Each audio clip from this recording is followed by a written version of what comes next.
नमस्कार दोस्तों, स्वागत है आपका उपनिषद एकेडमी में। दोस्तों, आज हम चर्चा करेंगे बड़े ही महत्वपूर्ण टॉपिक पर। और टॉपिक है हमारा जो हमारी एमसीक्यू सीरीज चल रही है उसका लेक्चर नंबर 38। तो एमसीक्यू सीरीज में लेक्चर नंबर 38 में आज हम 25 प्रश्नों को सॉल्व करेंगे। और आज का हमारा टॉपिक है नव मार्क्सवाद। इससे पहले के लेक्चर में हमने नव प्रकारवाद को समझा था और नव प्रकारवाद के 25 प्रश्नों को सॉल्व किया था। आज के टॉपिक में हम 25 प्रश्नों को सॉल्व करेंगे जो है हमारे नव मार्क्सवाद से। ठीक है, जल्दी से जल्दी जुड़ते जाइए, लाइव क्लासेस शुरू हो चुकी हैं। ठीक, सभी को ऑडियो वीडियो क्लियर है? अगर ऑडियो वीडियो क्लियर है तो टेक्स्ट मैसेज में क्लिक करके ओके या क्लियर लिख दीजिए। अगर आपको मेरी आवाज़ प्रॉपर तरीके से सुनाई दे रही है, प्रॉपर तरीके से मेरा वीडियो दिखाई दे रहा है, तो चैट बॉक्स में क्लियर लिख दीजिए। नमस्कार अरविंद जी। हाँ, चलिए, बहुत से लोगों का कल मैसेज भी आया था और यूट्यूब पे कमेंट भी आया था कि आपके जो प्रश्न हैं, ठीक है, उसका आंसर हम पहले ही अंदाज लगा लेते हैं या हमें मालूम पड़ जाता है कि इसका आंसर क्या होगा। पहली बात तो ये कि ये प्रश्न किसी किताब से उठाकर या यूजीसी के पेपर से उठाकर नहीं बनाए गए हैं। ये वो प्रश्न हैं जो सामान्यतः एक पढ़ने के बाद, एक टॉपिक पढ़ने के बाद या पैराग्राफ पढ़ने के बाद उससे बनाए जाते हैं।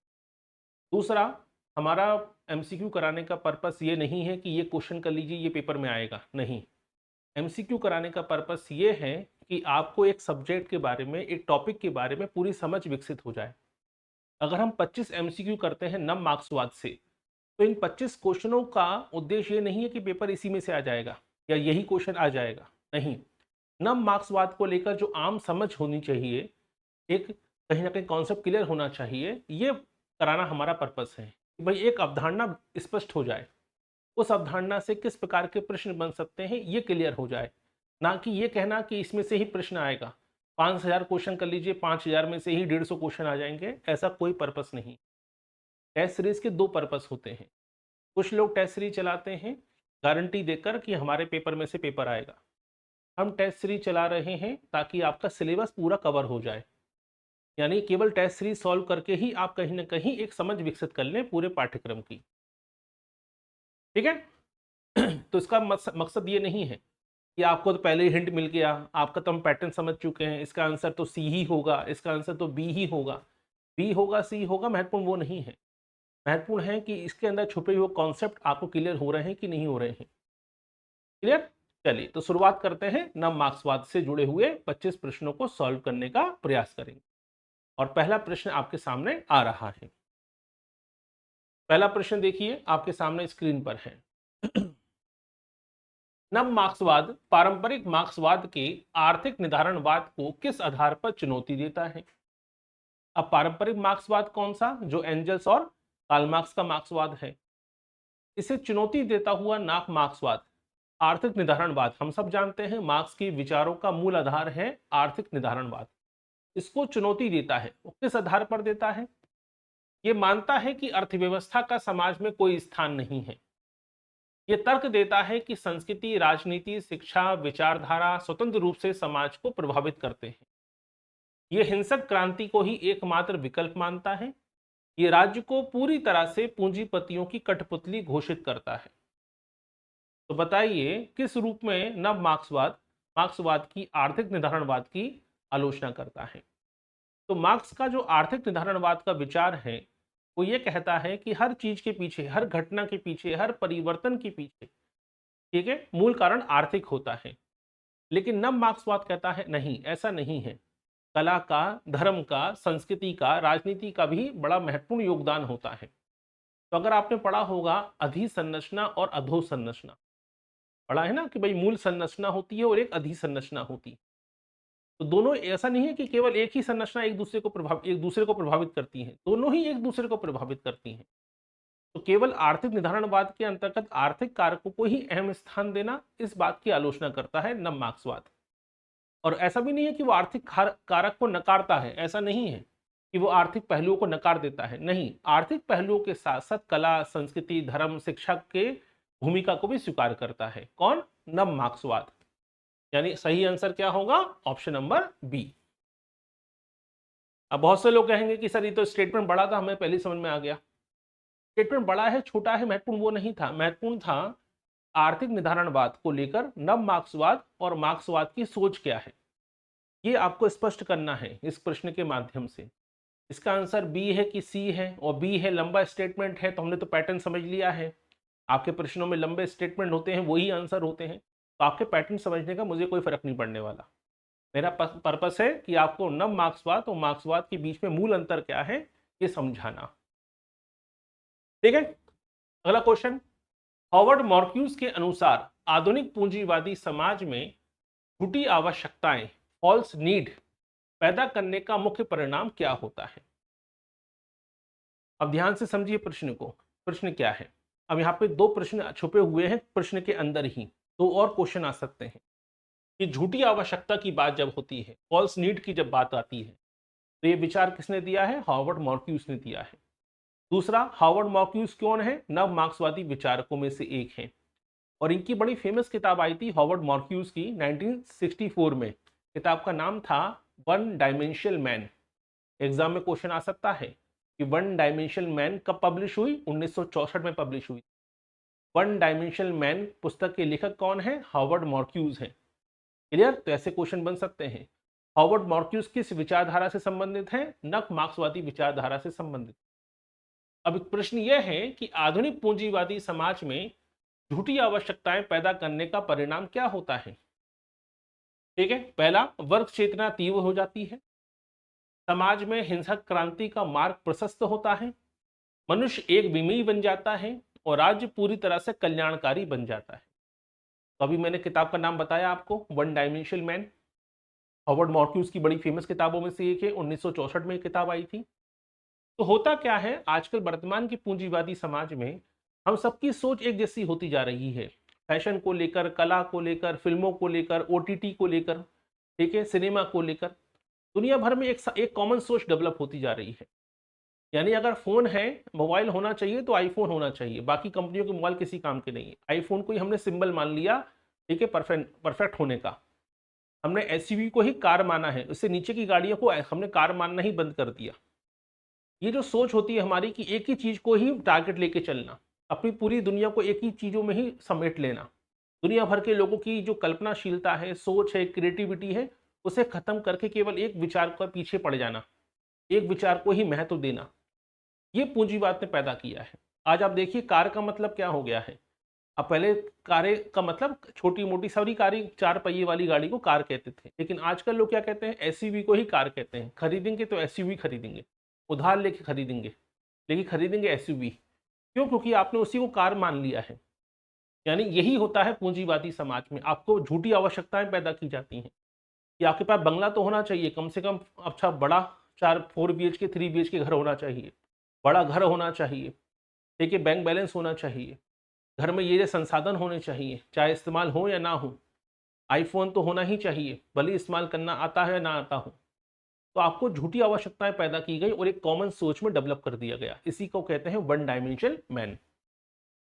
तो पूंजीवादी समाज में झूठी आवश्यकताएं क्या पैदा करती हैं? वन डायमेंशनल मैन का कॉन्सेप्ट क्रिएट कर देती हैं। ठीक है, अगला प्रश्न देखिए, प्रश्न नंबर 3 देखिए। जी हाँ, कोई क्लियर? अब देखिए अगला क्वेश्चन। एंटोनियो ग्राम्सी के सांस्कृतिक वर्चस्व के सिद्धांत का मूल सार क्या है? एंटोनियो ग्राम्सी इटली के जाने माने समाजशास्त्री, याद रखिएगा। दूसरा महत्वपूर्ण क्वेश्चन, सांस्कृतिक वर्चस्व की बात हो रही है, कल्चरल हेजीमनी कहते हैं इसको हम। कई बार क्वेश्चन पूछा गया है, कल्चरल हेजीमनी की अवधारणा किसने दी है? सांस्कृतिक वर्चस्व की अवधारणा किसने दी है? तो सांस्कृतिक वर्चस्व की अवधारणा दी है किसने? एंटोनियो ग्राम्सी ने। अब ये सांस्कृतिक वर्चस्व के माध्यम से एंटोनियो ग्राम्सी का मूल विचार क्या है? शासक वर्ग केवल पुलिस और सेना के बल पर शासन करता है। शासक वर्ग संस्कृति, विचारधारा और शिक्षा के माध्यम से जनता की सहमति प्राप्त कर लेता है। अधीन वर्ग अपनी संस्कृति को शासक वर्ग पर थोप देता है। आर्थिक आधार ही सांस्कृतिक वर्चस्व का एकमात्र कारण है। कल्चरल हेजेमनी की बात हो रही है। तो एंटोनियो ग्राम्सी ने बड़ी फेमस किताब लिखी थी जेल में रहते हुए, क्योंकि इन्हें आपके मुसोलिनी ने जेल में डाल दिया था इटली में, ठीक है। तो प्रिजनर नोटबुक नाम से किताब लिखी, उसी किताब में इन्होंने ये विचार प्रकट किया था तो एंटोनियो ग्राम्सी ने यह कहा कि जो पूंजीवादी समाज है, समाज का जो एलिट क्लास है, ये केवल पुलिस डरा धमकाकर नहीं बल्कि हमारी विचारधारा पर कब्जा कर लेता है और अपनी विचारधारा को माध्यम से हमारी विचारधारा को खत्म करके अपनी विचारधारा को थोप कर हम पे कंट्रोल करता है। इसी को ही कल्चरल हेजेमनी कहते हैं। क्लियर? जैसे देखिए, शुरुआत में आईफोन आया तो वो समाज के उच्च वर्ग के पास था, लेकिन अब तो डिलीवरी बॉय के पास भी आईफोन आ गया। तो कहीं ना कहीं अब ऊपर के जो एलिट क्लास है वो क्या कहने लगा, ये तो छपरियों का हो गया। एक एक केटीएम बाइक आती थी, अब वो छपरियों की बाइक बन गई। यानी जब तक कोई चीज समाज के उच्च वर्ग के पास है तब तक वो आपके क्या है, अपने आप में एलिट है, तब तक वो अपने आप में वैल्यूएबल है। लेकिन जैसे ही वो चीज समाज के निम्न तबके तक पहुंचती है, उच्च वर्ग अपनी विचारधारा से उस चीज को कमजोर कर देता है। ठीक है, यही होता है कल्चरल हेजेमनी। तो समाज के एलिट क्लास ने तय कर दिया कि कौन से स्कूल अच्छे हैं, कौन से विश्वविद्यालय अच्छे हैं, कौन सा फैशन अच्छा है, कौन सा रेस्टोरेंट अच्छा है, कौन सा खान पान अच्छा है। ये सब कुछ समाज का उच्च वर्ग, पूंजीपति वर्ग तय कर देता है अपनी विचारधारा के माध्यम से। इसी को ही हम कहते हैं क्या, कल्चरल हेजेमनी। क्लियर? अगला क्वेश्चन। अब बहुत से लोग कहेंगे क्या, देखिए एक स्टूडेंट ने कहा कि जो स्टेटमेंट लंबा होता है हम तो समझ जाते हैं वही आपका आंसर है। तो आप समझ जाते हैं तो अच्छी बात है। महत्वपूर्ण यहाँ ये नहीं था कि इसका आंसर क्या है, महत्वपूर्ण था कल्चरल हेजेमनी का मतलब क्या होता है वो समझाना। ठीक है, यूजीसी नेट के पुराने पेपर में से 10 क्वेश्चन निकलवा कर 1 घंटे का वीडियो बनाना ये मेरा पर्पस नहीं है। मेरा पर्पस है कि भाई एक क्वेश्चन अगर है तो कल्चरल हेजेमनी क्या है इसको समझाना। ठीक है, ना कि केवल टिक लगवाना पुराने पेपर में से, ये उद्देश्य नहीं है टेस्ट सीरीज का। जॉर्ज लुकाच द्वारा प्रतिपादित वस्तुकरण की अवधारणा से क्या तात्पर्य है। अब देखिए, एक शब्द आया वस्तुकरण।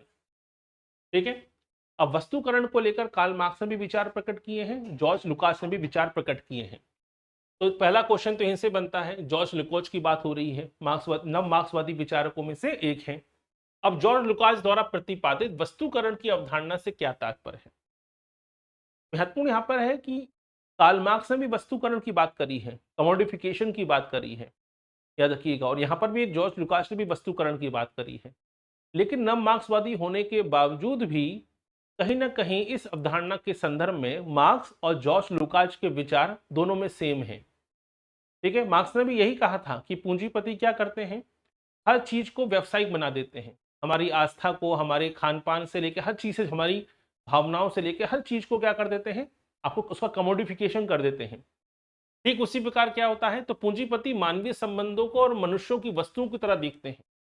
याद रखिएगा, एक व्यक्ति ने 5 घंटे काम किया है तो मानवता खत्म हो जाती है। सीधी सी बात है, हम हर चीज को पैसे के आधार पर तोलना शुरू कर देते हैं। यहीं पे बात आती है वस्तुकरण की। और जॉर्ज लुकाच कहते हैं कि मॉडर्न सोसाइटी में, कैपिटलिस्ट सोसाइटी में, पूंजीवादी समाज में यही होता है। हर चीज का तय किससे होता है, कि हर चीज का तय किया जाता है पैसे के आधार पर, पूंजी के आधार पर।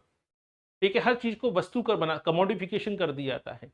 ये फायदे की है कि नहीं है, ये आदमी मेरे फायदे का है तो मेरा मित्र है, ये आदमी मेरे फायदे का नहीं है तो मुझे मित्रता नहीं रखनी है। यानी हर चीज के पीछे आपने क्या कर दिया, कमोडिफिकेशन कर दिया। यही होता है वस्तुकरण। ठीक, अगला क्वेश्चन। नव मार्क्सवाद के संदर्भ में राज्य की सापेक्ष स्वायत्तता का क्या अर्थ है। अब देखिए, यहां पे आता है राज्य की सापेक्ष स्वायत्तता।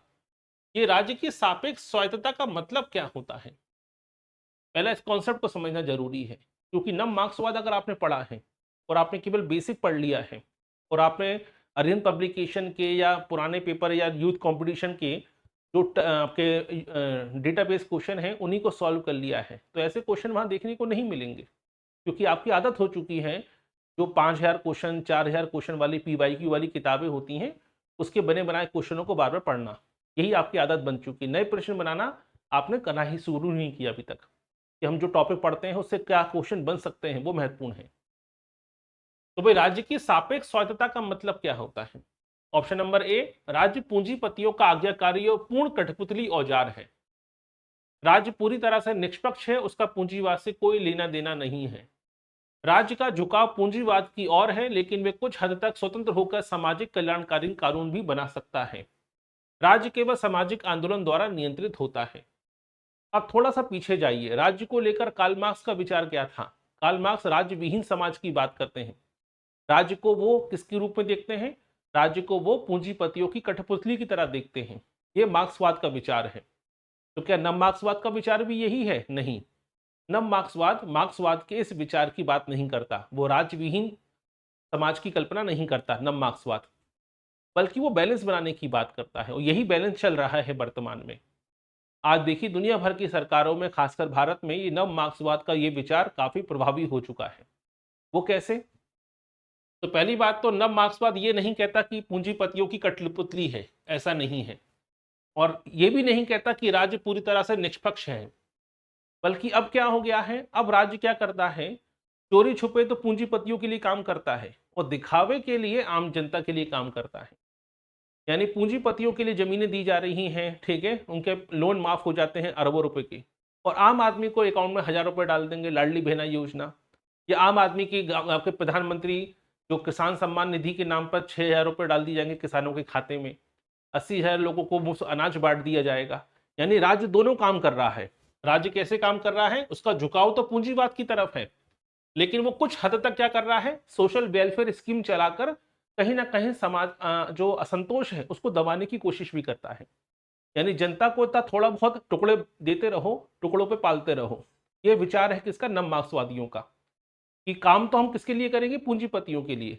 झुकाव तो हमारा पूंजीपति की तरफ होगा, और थोड़ा बहुत हम जो वेलफेयर स्कीम होती हैं इसके माध्यम से जन असंतोष को दबाने की कोशिश भी करेंगे। यही है राज्य की आज की वर्तमान की छवि, यही है राज्य की सापेक्ष स्वायत्तता का विचार। क्लियर? तो ऑप्शन नंबर सी इसका सही आंसर है, और यही वर्तमान में दुनिया भर के सभी समाजों में हो रहा है। फ्रैंकफर्ट स्कूल के विचारकों के अनुसार संस्कृति उद्योग, कल्चर इंडस्ट्री का मुख्य कार्य क्या है?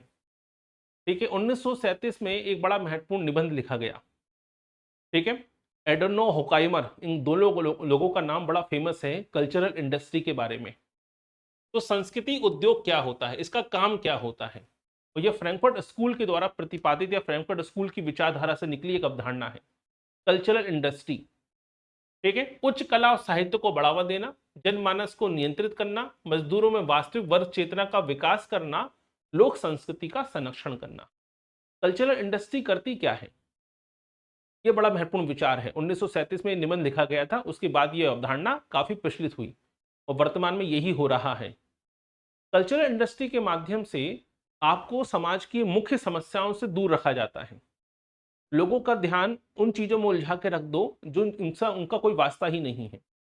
लोग घंटों चर्चा कर रहे हैं कि आज ओटीटी पे कौन सी फिल्म आई, कौन सी वेब सीरीज देखी हमने, ठीक है, फीफा में कौन जीत लिया है, क्या दुनिया में क्या हो रहा है, हॉर्मोन्स में क्या हो रहा है। लोगों को उलझा के रखो।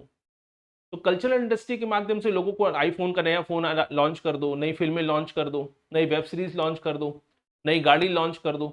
ठीक है, कोई ना कहीं किसी विचारधारा में, किसी वस्तु में, या किसी पूंजीवादी किसी उपभोक्ता की चीज में उनको फंसा के रखो, ताकि मूल मुद्दों से उनका ध्यान भटक जाए। यही होता है कल्चरल इंडस्ट्री का काम। ठीक है, तो आपको एक पीछे लगा दिया कि एसयूवी खरीदो, आपको पीछे लगा दिया कि आईफोन आपके जीवन खरीदना ही आपके जीवन का पर्पस है। यानी आपको मूल समस्या से हटाकर आपको उलझा दिया किसी भी पूंजीवादी चीज में, उपभोक्तावादी चीज में, आपको कंज्यूमर बना दिया पूर्ण रूप से। यही होता है आपको कंट्रोल करने के लिए, जनमानस को नियंत्रित करने के लिए। तो जनमानस को नियंत्रित करने में सबसे बड़ी भूमिका निभाता है कल्चरल इंडस्ट्री। आपको गुलाम बना दिया जाता है वस्तुओं का, सेवाओं का। क्लियर? एंड्रे गुड्रे फ्रैंक के निर्भरता सिद्धांत के अनुसार वैश्विक स्तर पर धन का प्रभाव किस प्रकार होता है? अब आपने यूनिट नंबर 8 में पढ़ा होगा एमपीपीएससी के असिस्टेंट प्रोफेसर के सिलेबस में, एक टॉपिक है विकास का समाजशास्त्र। विकास के समाजशास्त्र में कई सारे सिद्धांत हैं, उसमें से बड़ा महत्वपूर्ण सिद्धांत है आंद्रे गुदेर फ्रैंक का निर्भरता का सिद्धांत, डिपेंडेंसी थ्योरी। और डिपेंडेंसी थ्योरी क्या कहती है? डिपेंडेंसी थ्योरी यही कहती है कि पश्चिमी समाजों ने अफ्रीकी और एशियाई समाजों का शोषण किया है। ठीक है, और किस तरीके से किया है यही पूछा गया है कि धन का प्रवाह कैसे हुआ है। ग्लोबल नॉर्थ से ग्लोबल साउथ की ओर, विकासशील देशों से अविकसित देशों की ओर, ग्लोबल साउथ से ग्लोबल नॉर्थ की ओर, सभी राष्ट्रों के बीच समान रूप से। तो बताइए शिल्पा जी, आपका आंसर गलत है। ध्यान से समझिए पहले क्वेश्चन को। तो आंद्रे गुदेव फ्रैंक के निर्भरता सिद्धांत डिपेंडेंसी थ्योरी के अनुसार धन का प्रवाह कैसे हुआ है? ठीक है, इसे थोड़ा सा समझ लीजिए।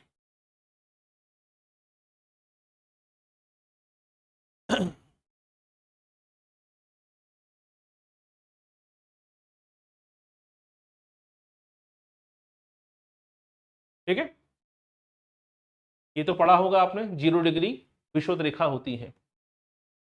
ये है नॉर्थ पोल, सॉरी नॉर्थ, ये है साउथ। यहां पर यूरोप बसा हुआ है। ठीक है, और ये अफ्रीका और एशियन कंट्री हैं, ये साउथ है। एशियन कंट्री और ज़्यादातर अफ्रीका का हिस्सा, एशिया, साउथ वेस्ट एशिया, ये इलाका इसमें आता है। और ये इलाका नॉर्थ के वेस्ट में पश्चिमी देश आते हैं जो यूरोपियन देश हैं। हुआ क्या है, हमेशा दुनिया के अधिकतर देशों पर पश्चिमी देशों का ही कब्जा रहा, जर्मनी का, इटली का, स्पेन का, पुर्तगाल का, ब्रिटेन का, फ्रांस का। अधिकांश दुनिया पर उपनिवेश इन्हीं के रहे। इन्होंने ही क्या किया, यहाँ के संसाधनों को लूटा और पैसे को कहाँ ले गए, अपनी तरफ ले गए और अपनी संपन्नता को बढ़ावा दिया।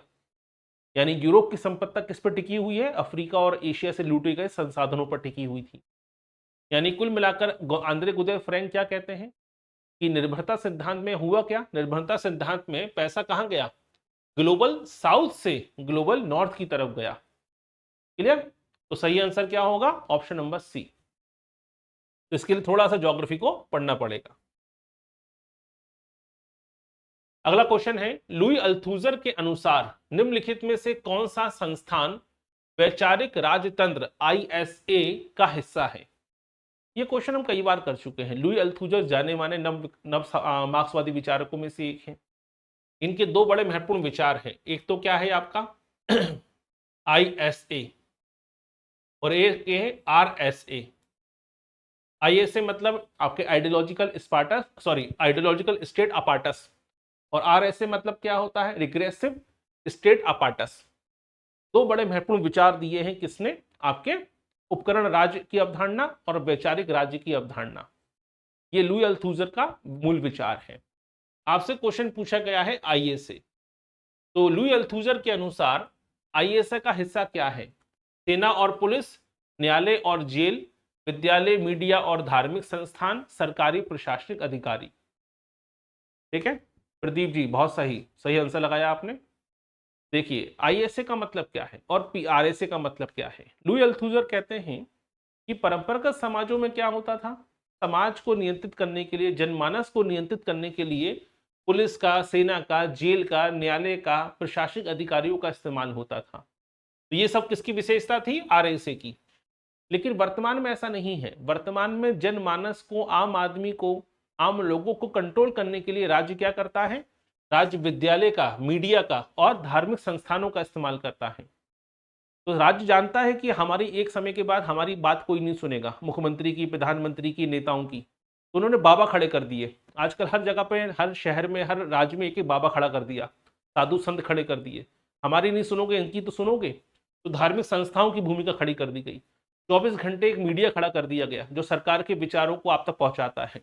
आपकी पूरी एजुकेशन पॉलिसी को चेंज कर दिया गया। आपकी किताबों में वो विचार दिए गए ताकि आप क्रांति ना करो, आप जो भी हो रहा है उसको स्वीकार कर लो राष्ट्रभक्ति के नाम पर, राष्ट्रवाद के नाम पर। तो वर्तमान में लुई अल्थुजर यही कहते हैं कि वर्तमान में RSA की जरूरत नहीं है, ISA का इस्तेमाल होता है, आइडियोलॉजिकल। आपकी विचारधारा को ही बचपन से ऐसा डाल दिया जाए कि आप कभी भी सरकार का या क्रांति का समर्थन ही ना कर पाए, सरकार का विरोध ना कर पाए, क्रांति की बात ना कर पाए। तो यही होता है ISA। यूर्गेन हैबरमॉस के अनुसार समाज में लोकतांत्रिक विमर्श और बदलाव का माध्यम क्या बन सकता है? आपने हैबरमॉस तो पढ़ा ही है, और हैबरमॉस आगे जाकर 1948-1949 में फ्रैंकफर्ट जो संप्रदाय था इसके चेयरपर्सन बने थे, अध्यक्ष बने थे फ्रैंकफर्ट, याद रखिएगा, संप्रदाय के। और सबसे महत्वपूर्ण विचार है इनका क्रिटिकल थ्योरी, आपने पढ़ा भी होगा क्रिटिकल थ्योरी के बारे में। तो यहाँ पे हैबरमॉस कहते हैं कि लोकतांत्रिक विमर्श के लिए और समाज में बदलाव लाने के लिए क्या जरूरी है, हिंसक वर्ग संघर्ष, संचारात्मक क्रिया पब्लिक स्फीयर, आर्थिक आधार में आकस्मिक परिवर्तन, दमनकारी राजतंत्रों का सुदृढ़ीकरण। तो दमनकारी राज्य की जब बात आती है तो वो अल्थुजर का विचार है, जहां पे अभी हम बात कर रहे थे RSA की। लेकिन हैबरमॉस ने दो बड़े महत्वपूर्ण कॉन्सेप्ट दिए हैं। एक है कम्युनिकेटिव एक्शन यानी संचारात्मक क्रिया का सिद्धांत, और दूसरा है पब्लिक स्फीयर। ये दो बड़े ऐसे महत्वपूर्ण विचार हैं जिसके माध्यम से हैबरमॉस बदलाव लाने की बात करते हैं, लोकतांत्रिक विमर्श की बात करते हैं, डेमोक्रेटिक डिस्कशन की बात करते हैं। ठीक है, अब ये पब्लिक स्फीयर क्या होता है, कम्युनिकेटिव एक्शन क्या होता है, इस टॉपिक को हम पहले ही पढ़ चुके हैं और अगर यूट्यूब पे भी वीडियो डला हुआ है पब्लिक स्फीयर पर, जो हमने अवधारणा वाले लेक्चर पढ़ाए थे आपको, उसमें आपने पढ़ा भी होगा। ठीक है, कोई डाउट इसमें? चलिए क्वेश्चन नंबर 10 पे आते हैं। नव मार्क्सवाद पारंपरिक मार्क्सवाद की क्रांति की अवधारणा को किस प्रकार संशोधित करता है? जब भी बात होती है क्रांति की तो बड़ा नारा आता है किसका? मार्क्स का, कि दुनिया के मजदूरों एक हो, तुम्हारे पास खोने को क्या है, खोने के लिए जंजीरें तो हैं, पाने के लिए पूरा संसार है। ये बड़ा फेमस नारा है मार्क्स का। मार्क्स क्रांति की बात करता है। मार्क्स कहता है कि जिस प्रकार प्रसव पीड़ा के बिना बच्चे का जन्म नहीं हो सकता, उसी प्रकार क्रांति के बिना कोई बदलाव नहीं आ सकता, परिवर्तन नहीं आ सकता। ये बड़ा फेमस स्टेटमेंट है मार्क्स का। लेकिन वहीं नव मार्क्सवाद क्रांति को लेकर क्या सोचता है, यह भी आपको क्लियर होना चाहिए। यह केवल अचानक और अत्यधिक हिंसक सैन्य तख्तापलट का समर्थन करता है? नहीं। यह क्रांति की संभावना को पूरी तरह से खारिज करता है? नहीं। ये धीरे धीरे सांस्कृतिक परिवर्तन, शिक्षा, संगठन, संवाद, सामाजिक आंदोलन द्वारा बदलाव पर जोर देता है? सही बात है। ये मानता है कि क्रांति केवल आर्थिक सुधारों से ही आ सकती है? नहीं। अब बहुत से लोग कहते हैं कि सर जी लंबा स्टेटमेंट है तो आंसर यही होगा, तो फिर ये आपकी समझ है, फिर आपका इसका मतलब है कि आपको केवल रट्टा मारने की आदत पड़ी हुई है। ठीक है, केवल बड़ा स्टेटमेंट है इसलिए आंसर लगा दो, ये नहीं है। महत्वपूर्ण है क्रांति को लेकर मार्क्सवाद और नव मार्क्सवाद के विचारों में मूल अंतर क्या है, ये जानना जरूरी है। मार्क्सवाद अचानक या क्रांति का समर्थन करता है, हिंसात्मक क्रांति का समर्थन करता है, क्रांति की संभावना को पूरी तरह से खारिज नहीं करता है नव मार्क्सवाद, याद रखिएगा। और ना ही केवल आर्थिक सुधारों की बात करता है कि आर्थिक सुधारों के माध्यम से क्रांति या सब परिवर्तन लाया जा सकता है।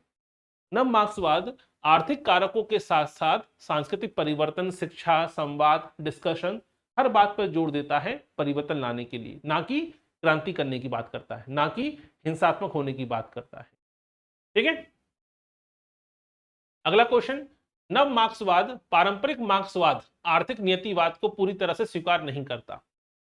ध्यान समझिएगा, नव मार्क्सवाद पारंपरिक मार्क्सवाद की आर्थिक नियतिवाद को पूरी तरह से स्वीकार नहीं करता। ये तो सही बात है, क्योंकि पारंपरिक जो मार्क्सवाद है वो आर्थिक निर्धारणवाद पर टिका हुआ है और नव मार्क्सवाद इसे पूरी तरह से स्वीकार नहीं करता। ये सही बात है। नव मार्क्सवादियों का मानना है कि आधुनिक पूंजीवाद में संस्कृति, मीडिया, विचारधारा भी प्रभुत्व कायम रखने में स्वतंत्र भूमिका निभाते हैं। एंटोनियो ग्राम्सी का विचार भी तो यही था सांस्कृतिक वर्चस्व की अवधारणा में, कि अब गया जमाना कि आपका पैसे के दम पर या कहीं ना कहीं आर्थिक कारकों से दुनिया को कंट्रोल किया जाता है। अब ऐसा नहीं है, अब सोशल मीडिया के माध्यम से, अब कहीं ना कहीं विचारधारा के माध्यम से जनमानस को नियंत्रित किया जाता है। तो इसलिए केवल आर्थिक कारकों पर जोर देने वाली बात अब खत्म हो चुकी है। यानी कुल मिलाकर ऑप्शन नंबर ए इसका सही आंसर है। आडोनो के अनुसार संस्कृति उद्योग समाज में क्रांतिकारी चेतना उत्पन्न करता है। अब ध्यान समझिएगा, अभी हम बात कर रही थी कल्चर इंडस्ट्री की, कि कल्चर इंडस्ट्री करती क्या है। तो आडोनो के अनुसार संस्कृति उद्योग समाज में क्रांतिकारी चेतना उत्पन्न करता है। क्या ये सही है? हाँ या ना बताइए। दूसरा, आधुनिक मनोरंजन और विज्ञापन उद्योग जनमानस को निष्क्रिय बनाते हैं और उपभोक्तावाद को सामान्य मानते हैं या सामान्य करते हैं। तो सेकंड स्टेटमेंट तो समझ में आता है कि कल्चर इंडस्ट्री से जुड़ा हुआ है और यही हो रहा है।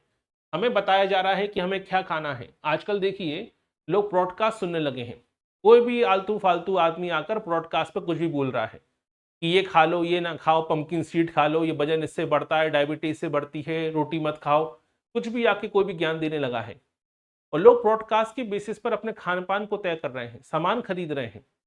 देखिए जरूरत नहीं है तब भी आपके अमेजोन की और फ्लिपकार्ट की डील में सामान खरीद रहे हैं, ईएमआई पे सामान खरीद रहे हैं, नो कॉस्ट ईएमआई पे सामान खरीद रहे हैं। तो कल्चर इंडस्ट्री आपको यही तो करती है, आपको निष्क्रिय बना देती है, आपके जनमानस को निष्क्रिय कर देती है, सोचने समझने की क्षमता ही खत्म कर देती है, आपको कंज्यूमर बना देती है। यानी ये स्टेटमेंट तो सही है, लेकिन कल्चरल इंडस्ट्री आप में क्रांतिकारी चेतना पैदा करती है, ये गलत है। वो तो आपको निष्क्रिय करती है, चेतना पैदा नहीं करती है। यानी ये स्टेटमेंट क्या हो गया? गलत है। यानी सही आंसर क्या होगा, ए गलत है, आर सही है। ठीक है राधा रानी जी, क्वेश्चन को ध्यान से समझिए। अगला क्वेश्चन, लुई अल्थूजर के अनुसार राज्य केवल दमनकारी शक्तियों के माध्यम से ही पूंजीवाद की रक्षा करता है।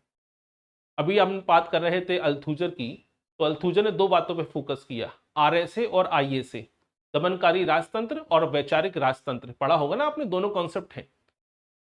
तो लुई अल्थूजर के अनुसार राज्य केवल, मैंने पहले भी कहा था, जब भी लिखा आ जाए केवल, तो क्या केवल आरएसए की बात होती है, आईएसए का इस्तेमाल नहीं करता राज्य? राज्य आरएसए और आईएसए दोनों का इस्तेमाल करता है। ठीक है, याद रखिएगा। तो केवल ये कहना कि आरएसए का इस्तेमाल होता है, केवल दमनकारी राजतंत्र का इस्तेमाल होता है, वैचारिक तंत्र का इस्तेमाल होता है, ये अपने आप में गलत है। यानी ये स्टेटमेंट ही अपने आप में क्या हो जाता है, गलत हो जाता है। विद्यालय, मीडिया, धर्म जैसे वैचारिक राजतंत्र भी समाज में शासक वर्ग की विचारधारा का प्रसार करते हैं, ये तो सही बात है। जनमानस को नियंत्रित करने के लिए धार्मिक संगठनों का, मीडिया का, शिक्षण संस्थानों का, पाठ्यक्रमों का इस्तेमाल होता है वर्तमान में। यानी ये स्टेटमेंट सही है, लेकिन ये कहना कि केवल दमनकारी राजतंत्र या शक्तियों का इस्तेमाल होता है, ये गलत है। यानी ये गलत है, आर सही है। हावर्ड मार्क्यूस के अनुसार समकालीन औद्योगिक समाज का मनुष्य एक विमीय यानी वन डायमेंशन हो गया है। अभी हमने पढ़ा था इससे पहले, वन डायमेंशन की थ्योरी किसने दी थी? वन डायमेंशनल मैन नाम से किताब लिखी 1964 में हार्वर्ड मार्क्यूस ने। और इसमें इन्होंने यही बताया कि वर्तमान में इंडस्ट्रियल सोसाइटी के चलते हम सबकी सोच एक समान होती जा रही है। जैसे हम सबके दिमाग में भरा जा रहा है कि आपको ई व्हीकल खरीदना है, यानी अब कोई दूसरा विचार नहीं आना चाहिए गाड़ी खरीदते समय, आपकी पहली सोच होनी चाहिए ई व्हीकल, आपकी पहली सोच होनी चाहिए एंड्रॉयड मोबाइल या आईफोन, यानी कोई दूसरा विकल्प आपको चुनना ही नहीं है। आपके विकल्प ही खत्म किए जा रहे हैं हर क्षेत्र में, खान पान से लेकर पहनावे से लेकर फैशन से लेकर मानसिकता तक। तो यही है इंडस्ट्रियल सोसाइटी के चलते एक वन डायमेंशनल मैन बनाने की कोशिश की जा रही है।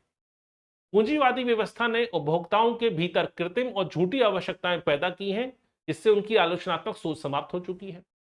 आपकी सोच को ही हावी कर दिया ना कि भाई एक ही चीज को अपनाना है। जैसे दिन भर 24 घंटे आपके विज्ञापन आता रहता है या सरकार के नोटिफिकेशन आते हैं कि भाई E20 ही अपनाना है, आने वाले भविष्य के लिए आपको E85 अपनाना है, E100 पे जाना है। यानी आपकी सोच ऐसी बनाई जा रही है ताकि सभी लोगों की एक कॉमन सोच डेवलप की जा सके। तो ये जो होता है, इस कहीं ना कहीं हमारी क्रिएटिविटी खत्म हो जाती है वन डायमेंशन मैन के चलते। यानी ऑप्शन नंबर ए इसका सही आंसर है। नव मार्क्सवाद के अंतर्गत आधुनिक सामाजिक संघर्ष केवल मजदूर बनाम पूंजीपति तक सीमित नहीं रह गया है, ये तो सही बात है। मार्क्सवाद के अनुसार समाज में संघर्ष केवल किसके बीच था? पूंजीपति और आपके श्रमिकों के बीच था। लेकिन नव मार्क्सवाद कहता है कि वर्तमान का जो संघर्ष है, ठीक है, वो केवल पूंजीपति और आपके श्रमिकों तक सीमित नहीं रह गया है। यानी ये बात तो सही है। अब क्या हो गया है? अब नारीवादी आंदोलन, LGBTQ, पर्यावरणीय संघर्ष भी पूंजीवादी संरचनाओं और असमानता से जुड़े हुए हैं। तो अभी तक तो मुद्दा केवल आर्थिक पहलुओं से जुड़ा हुआ था, अब तो समाज में बाकी असमानताओं को भी शामिल कर लिया है नव मार्क्सवाद ने। अब समस्या केवल श्रमिकों और मजदूरों की नहीं है, अब समस्या केवल वेतन के या काम के घंटों को लेकर नहीं है, अब पर्यावरणीय मुद्दों को लेकर, लैंगिक समानता को लेकर, ठीक है, LGBTQ के मुद्दों को लेकर भी क्या हो रहा है? असमानता, असंतोष पैदा हो रहा है। ठीक है, तो यही नव मार्क्सवादियों की सोच है। अगला क्वेश्चन देखिए, महत्वपूर्ण प्रश्न है, जोड़ी मिलाने वाला प्रश्न है। और जोड़ी मिलाने वाले प्रश्न हमेशा एक प्रश्न नहीं होता, उसमें 2 से 3 प्रश्न छुपे होते हैं।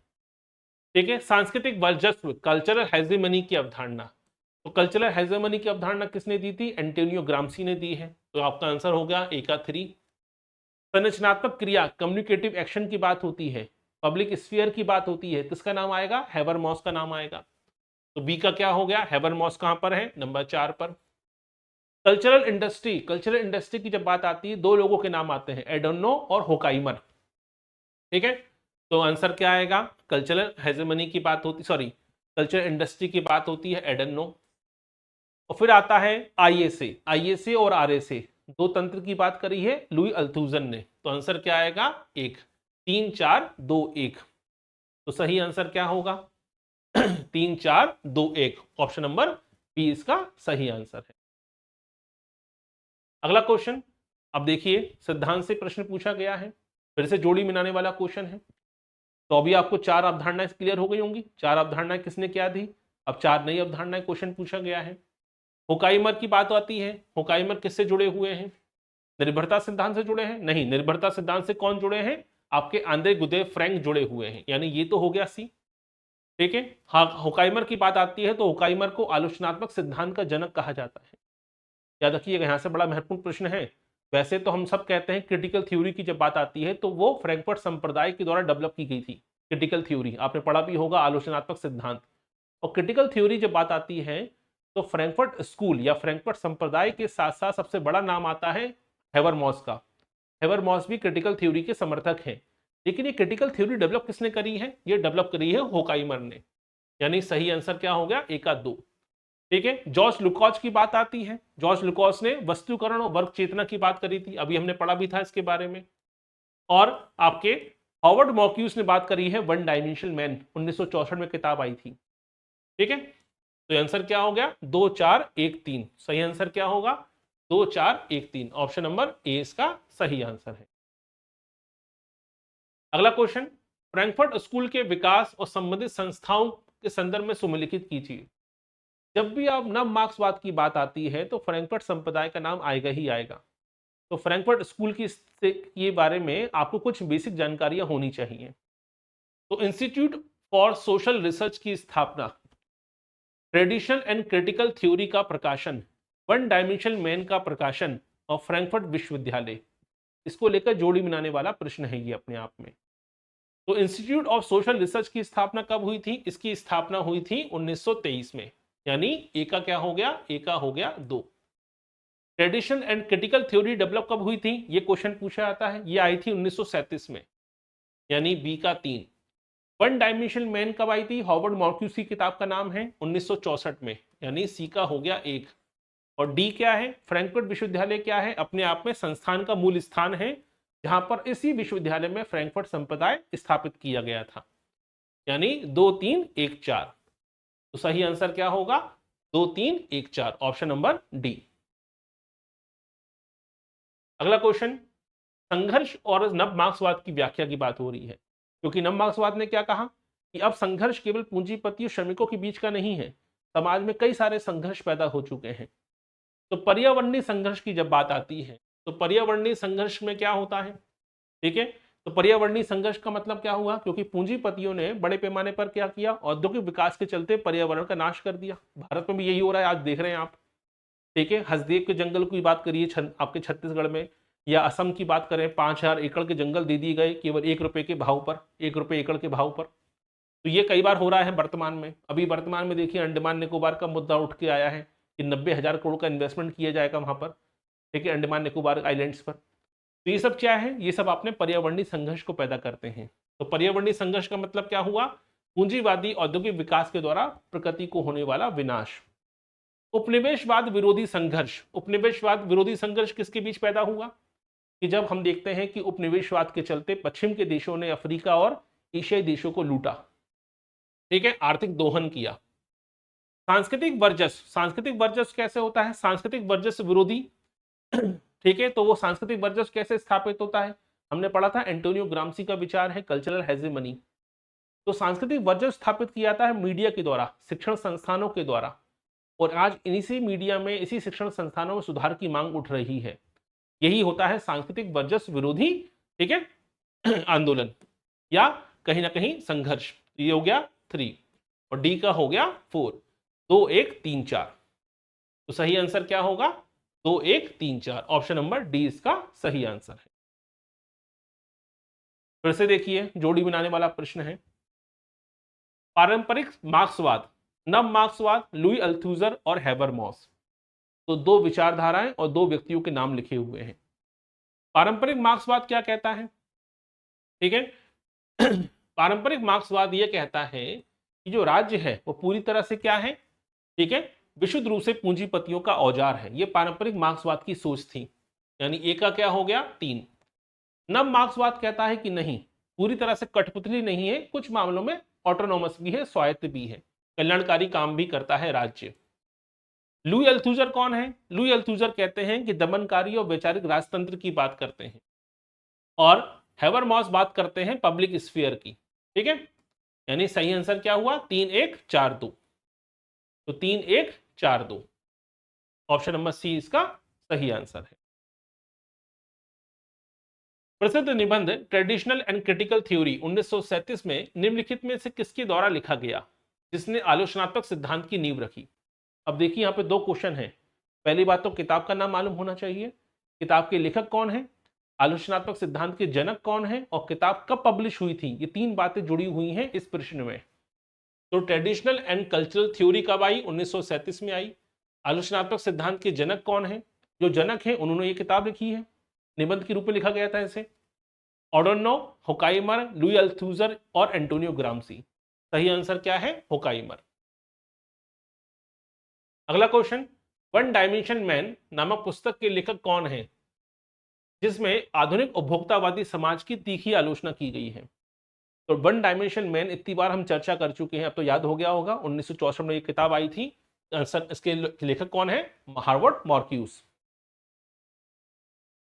नव मार्क्सवाद के इतिहास में इंस्टीट्यूट फॉर सोशल रिसर्च की स्थापना कहां की गई, जिसे बाद में फ्रैंकफर्ट स्कूल के नाम से जाना जाता है? अभी हम बात कर रहे थे फ्रैंकफर्ट स्कूल की संस्थान के बारे में। और कहां पे स्थापित हुआ था फ्रैंकफर्ट स्कूल? फ्रैंकफर्ट विश्वविद्यालय में। अब ये फ्रैंकफर्ट विश्वविद्यालय है कहां, ये भी क्वेश्चन बन सकता है। ये कहां पर है? जर्मनी में है।